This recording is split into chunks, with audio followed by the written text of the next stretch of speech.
APSC কেলেংকাৰীটো অসমৰ ইতিহাসত নোহোৱা নোপোজা ধৰণৰ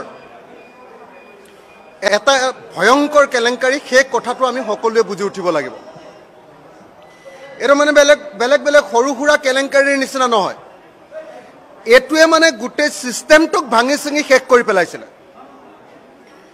মানে APSC কেলেংকাৰীটো কৰিবৰ কাৰণে আচৰিত ধৰণে মানে APSCৰ নিচিনা য'ত মানে অসমৰ আটাইতকৈ গুৰুত্বপূৰ্ণ পদবীবিলাকত চাকৰি দিবৰ কাৰণে হোৱা পৰীক্ষা, সেই পৰীক্ষাটোত নকল বহি বনাই লোৱা হৈছিলে। মানে গোটেই কাৰবাৰটোৱে এনেকুৱা আছিলে যে ই গোটেই সিস্টেমটোক, গোটেই পৰীক্ষা সিস্টেমটোক ভাঙি চিঙি শেষ কৰি পেলাইছিলে। গতিকে সকলোৱে এটা কথা মনত ৰাখিব লাগিব যে APSC কেলেংকাৰীটো কৰিবৰ কাৰণে, তেনেকুৱা এটা কেলেংকাৰী কৰিবৰ কাৰণে অকল এজন ৰাকেশ পালেই বা অকল আয়োগখনৰ জৰিয়তে কেতিয়াও সম্ভৱপৰ নহয় যদিহে তাত গভৰ্ণমেণ্ট জড়িত নাথাকে। এইটোৱে আটাইতকৈ ইম্পৰ্টেণ্ট কথা।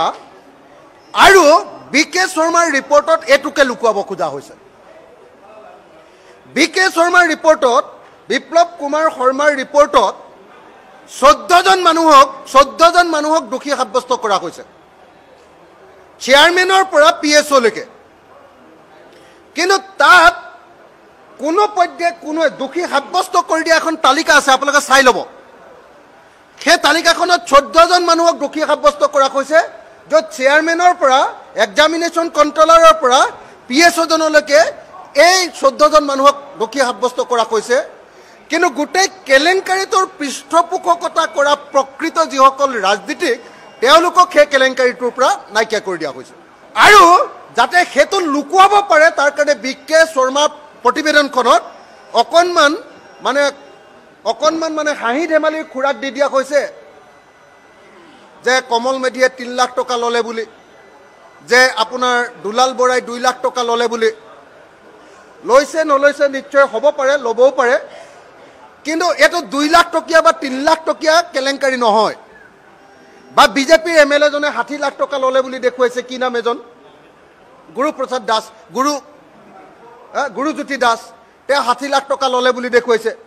এইটো 60 লাখ টকাৰ বা দুলাল বৰাই 2 লাখ টকা লোৱা বা কমল কুমাৰ মেধিয়ে 3 লাখ টকা লোৱাৰ কেলেংকাৰী এইটো নহয়। এইটো হ'ল গোটেই ভাৰতবৰ্ষৰ ভিতৰত এখন ৰাজ্যৰ এডমিনিষ্ট্ৰেটিভ চিষ্টেমৰ কাৰণে তৈয়াৰ কৰা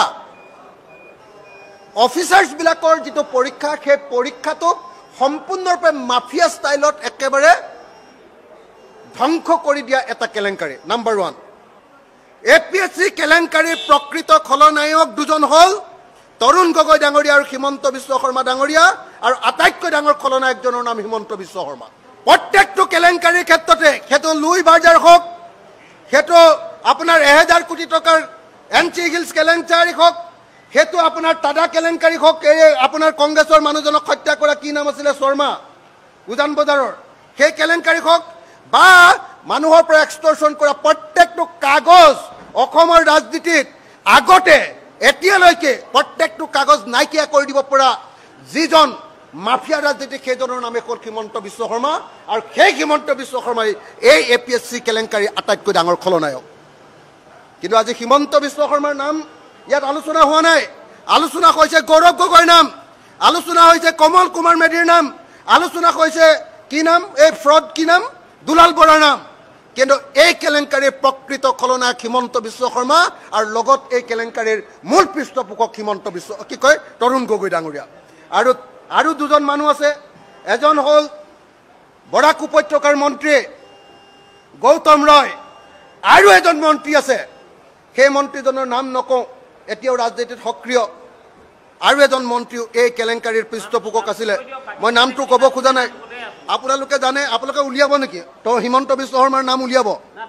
নুলিয়াই আপোনালোকে। মই জানো হিমন্ত বিশ্ব শৰ্মাৰ নামটো আজি আটাইতকৈ ডাঙৰকৈ মই চিঞৰি গৈছোঁ, এজন বিধায়কে। এই কেলেংকাৰী আটাইতকৈ বেছিকৈ কষ্ট কৰা মানুহজন মই, জেলত গৈছোঁ মই।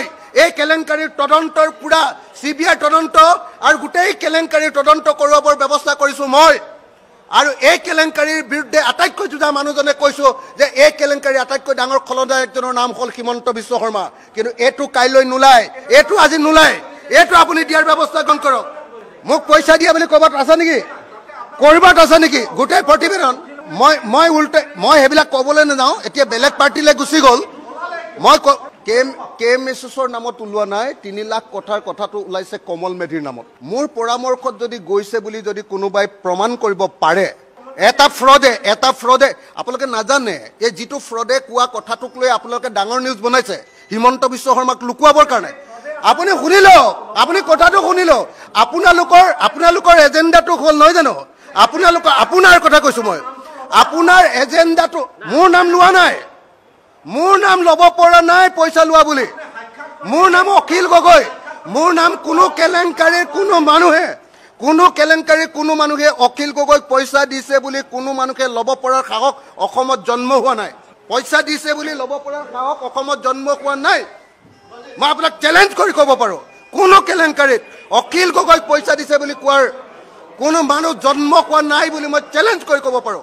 কিন্তু আপোনালোকে হিমন্ত বিশ্ব শৰ্মাৰ নাম কমাবৰ কাৰণে আপোনালোকে সৰু কথাবিলাকক ডাঙৰ কৰি আছে। গৌৰৱ গগৈক ডাঙৰ কৰি দিছে, কমল মেধিক ডাঙৰ কৰি দিছে, দুলাল বৰাক ডাঙৰ কৰি দিছে। এই গোটেইকেইটা লগালে 6 লাখ টকামান 7 লাখ টকামান হ'ব। APSC কেলেংকাৰীটো কেইবা হাজাৰ কোটি টকাৰ কেলেংকাৰীয়ে নহয়, ই এটা অসম ধ্বংস কৰা ডাঙৰ অভিযান আছিলে। সেইটো লুকুৱাই ৰাখিছে। হিমন্ত বিশ্ব শৰ্মা APSC কেলেংকাৰী সৰ্বাধিনায়ক। হিমন্ত বিশ্ব শৰ্মা আটাইতকৈ ডাঙৰ খলনায়ক APSC কেলেংকাৰী। এইটো আপোনালোকে আজি প্ৰকাশ কৰক, তেতিয়াহ'লে মই মানিম যে আপোনালোকে ঠিকেই আছে।